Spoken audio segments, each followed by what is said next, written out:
This is CBS News, New York. A short time ago, the United States military began major combat operations in Iran.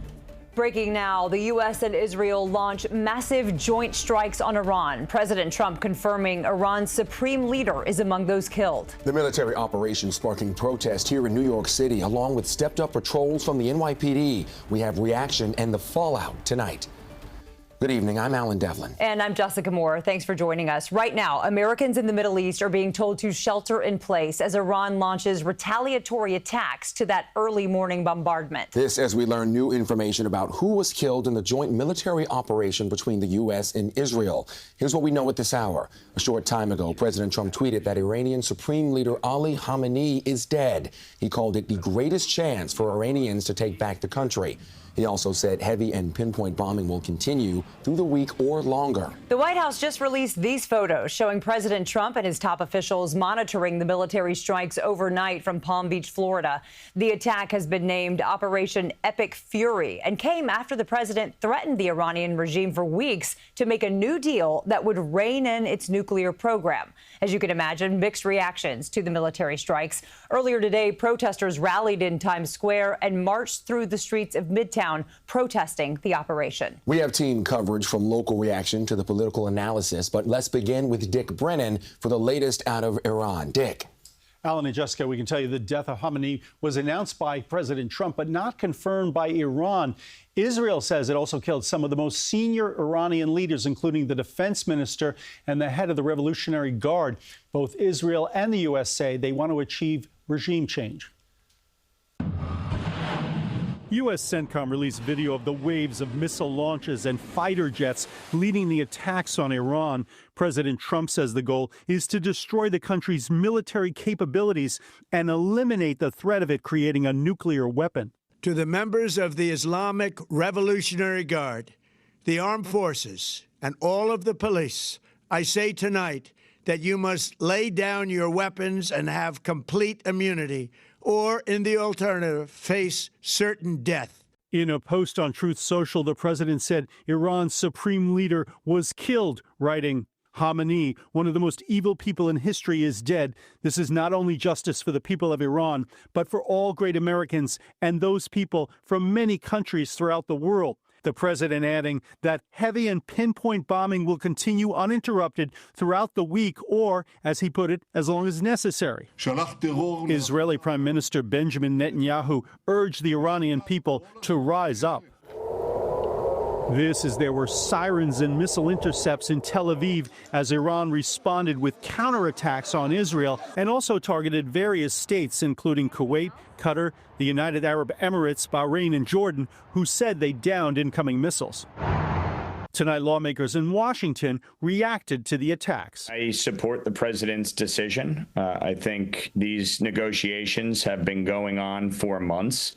And, you know, when you go back to last year when the president gave the Ayatollah and the regime 60 days to negotiate over its nuclear ambitions, and they failed to do so, he struck. I believe that Iran poses an existential threat to the United States. As far as I'm concerned, what's key now is making sure that the president briefs the Congress immediately. I've asked for that briefing, and we continue to watch what's going on. And Democrats and some Republicans say they want the president to get authorization from Congress to wage war. As for any more statements from President Trump today, right now it appears unlikely that he'll make a public appearance or comment further.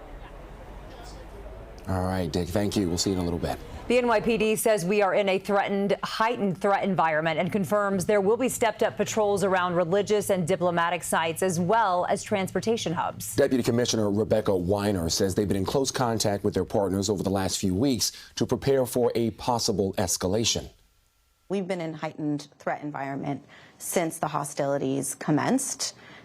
This is obviously a large development, his purported death. As long as we're in a heightened threat, we're going to have enhanced deployments, patrol resources, specialized resources, the help of partners. And we're going to see over the coming days how what's happening overseas impacts our city. And protests are shaken up across the country in response to the military strikes in Iran. One that started in Times Square saw a massive turnout. Yeah, let's head out now to Andrew Ramos. He's live in Columbus Circle, where that protest wrapped up a short time ago. Andrew, what was the scene like there? Well, Alan and Jessica, at its peak, it ballooned, this protest. About nearly 1,000 protesters, demonstrators, really from all walks of life, mobilizing in response to the military action that took place this morning. And many of them said that it was unwarranted, but also the last thing the United States should be getting involved in.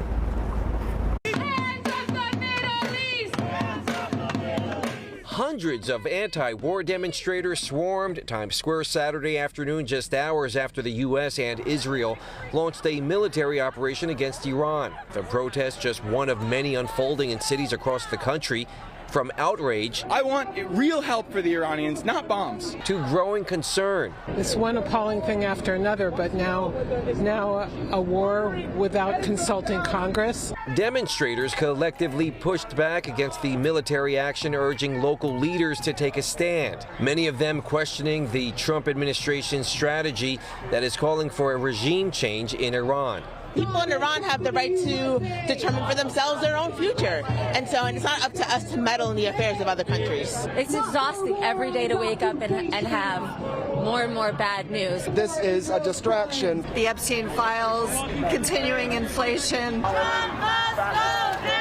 The protesters then took over the west side, spilling into the streets and shutting down traffic. Chopper 2 over the scene as they made their way to Columbus Circle, hoping their disruption sends out the message that they will not stay silent in time of war. It's a broad base of society that is against all these things, whether it's the attacks on Minneapolis from ICE or the attacks, today in Iran. They should focus on taking care of people who are in need in the United States and in other places, and not in creating yet another war in the Middle East. Now, organizers tell me that this is just the first of what's expected to be a number of protests happening in our area in response to this military action. That's the latest here live from Columbus Circle tonight. Andrew Ramos, CBS News, New York. All right, Andrew, much more to come out of those protests for sure. Thank you. And protests broke out in cities across the country. People took to the streets in Atlanta, Georgia, calling for an end to the U.S. aggression. Meanwhile, in Boston, Iranians flooded Copley Square, waving flags and thanking President Trump for helping their country. Mayor Mamdani also weighing in on the strikes tonight, calling the military operation illegal. The mayor also had a message for Iranian New Yorkers. Military strikes by the United States and Israel mark a catastrophic escalation in an illegal act of war, of aggression. Bombing cities, killing civilians, opening up a new theater of war. Americans do not want this. Americans do not want another war in pursuit of regime change. I want to speak directly to Iranian New Yorkers. You are a part of the fabric of this city. You are our students, our artists, our small business owners, our neighbors, our community leaders. You will be safe here. And with the fate of Iran uncertain, the shockwaves are being felt right here in New York. And tonight we are hearing from some of our viewers with family in Iran. Mahsa Saeidi live in Midtown with their reaction. Mahsa? Jessica, Allen, we are in touch with people in Iran right now. Some of the landlines are working. We're told that in cities like Ahvaz and Karaj, people are openly celebrating the death of Ayatollah Khamenei. For Persians here in the United States and New York and New Jersey, it has been a stunning day filled with so many emotions.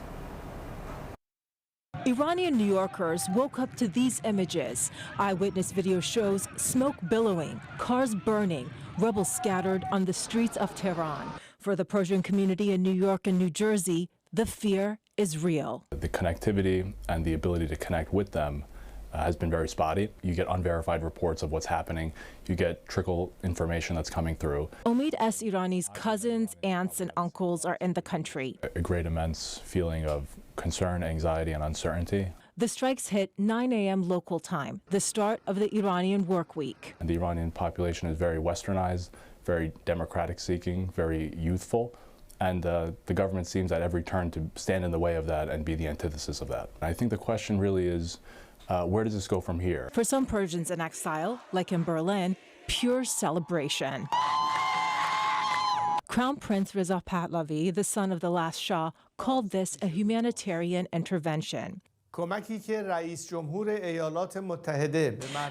urged Iranians to prepare to take their country back. The moment I heard the news when I woke up, I put it on and started praying. I don't find myself a religious person, but it's times like these where you realize you need hope. Columbia University student Giselle Sami Dalili wearing a scarf from her aunt in Iran. She's Azeri, part of Iran's largest ethnic minority. She says she doesn't support the regime or the attacks. My question is, why does the U.S. have to free the Iranian people? Why does Israel have to free the Iranian people? They haven't been able to do it themselves. We have other neighbors. With the Persian New Year just weeks away, the Iranian diaspora now watching and waiting.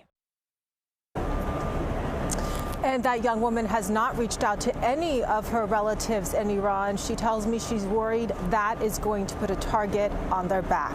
Live in Manhattan, I'm Mahsa Saeidi, CBS News, New York. A lot of raw emotions right now, Mahsa. Thank you for that. And as we speak, Iran continues to launch counterattacks at Israel. And while many have been intercepted by that country's Iron Dome, Israelis say they are running back and forth to their bomb shelters. I spoke with Daniel and Hani Heyman, who were jarred awake by sirens early this morning and have been back to their bomb shelters 8 times today. What is the sentiment there? Are Israelis seeing this as something that would turn into a full-scale war, or are you viewing it as more of a short-term conflict? The hope is a short-term conflict. That's definitely the hope. The joke is that the kids are off till the end of Passover at this point, but hopefully that's not the case. Well, I mean, that brings me to my next question. You know, schools are closed, but what about daily life? Are shops, are emergency services still open? What kind of guidance are you getting from the government about how to manage your life as this goes on? So as of now, we've been told that the airports are closed till Monday. Right now, all orders are till Monday night, Monday evening at 8 p.m. That's all orders that we've been given. Shops seem to be open. The Heymans have 7 children with them in Israel and say they're trying to go about their lives as normally as possible, as you can understand, trying to keep the kids from being terrified at all times. It's not an easy task. Absolutely not. 8 times, you said, back and forth to the bomb shelter? 8 times. Wow. Yeah. Wow. All right. So there are many unanswered questions about why President Trump decided to attack Iran now, especially from U.S. lawmakers. Political reporter Marcia Kramer joins us to sort it all out. And Marcia, I think what a lot of people are wondering today is why now? What was the impetus for a strike this morning? Well, Justin Ellen, this is a very complex situation. Look, many are calling this a war of choice. There was no imminent threat of attack from Iran, which is still trying to recover from the attack last June on 3 nuclear facilities. Now, many believe the president and his advisors wanted to effect regime change without having to put boots on the ground, hoping that the attack would spur the Iranians to overthrow the government. Now, the president now says it's the best chance for the people to prevail because the Ayatollah was killed in the attack. Remember, there's been widespread national unrest since December when the currency collapsed. So you mentioned it there, Marcia, and that's kind of been the question here all day since these attacks were first held out. Can this be done without boots on the ground? Is that possible? Well, you know, Alan and Jess, it's clearly a calculated risk because President Trump got into office by promising to put a stop to endless wars. And if the people don't rise up, the ball will be in the president's court to decide next steps. The other big talking point today is, did he bypass Congress? I spoke to Congressman Mike Lawler earlier today. He completely disagreed, saying the president does have 48 hours to inform Congress. Democrats say what he did was illegal and they should have brought Congress in. What are you hearing? Well, look, this is breaking down along partisan lines. The truth is that the president has 48 hours to alert Congress. The Democrats want to use this as an opportunity to say that the president is impulsive. But the Republicans are making the point that now is a good time to strike because of the unrest and the tough actions taken by the Revolutionary Guard against demonstrators. And, of course, the fact that they were able to kill the Ayatollah, at least that's what they're saying. They think that they'll be leaderless and that people will feel this is the right time to rise up. But that is that leaves the inevitable vacuum of power. And who will step into that role? That's a really big question. As you know, the Shah's son, Reza Pahlavi, wants to go back and do it. But there are so many other people who've led the demonstrations that are going to feel that they should be in power as well. You're going to be with us all night, Marcia, thankfully. I will indeed. Thank you. And be sure to stay with us for all the latest developments on this story, both on air and on our streaming channel. You can find updates anytime on our website, cbsnewyork.com.